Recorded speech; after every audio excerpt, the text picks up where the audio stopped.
বোমা হামলা করা হলো, 20-25 হাজার লোকের সব মিছিল, 29 জন নেতাকর্মী আহত হলো। কিন্তু আমরা শেষ মুহূর্ত পর্যন্ত তার বাড়ি গাঁও পর্যন্ত গিয়েছি। সুতরাং আমি একটা কথা এই জন্যই বললাম, এই ঘটনাগুলো এই জন্য বললাম, বিজয় হবে তখন যখন আপনি সাহসের সঙ্গে মনোবল দিয়ে লড়াইটা করবেন, তখনই আপনার বিজয় হবে।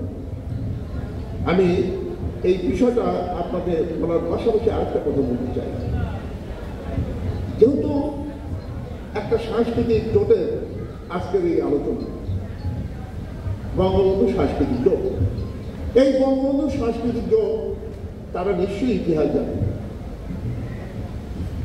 আমাদের ভারতবর্ষের ইতিহাস যদি আমরা একবার পর্যালোচনা করি তাহলে দেখবেন বিভিন্ন সময়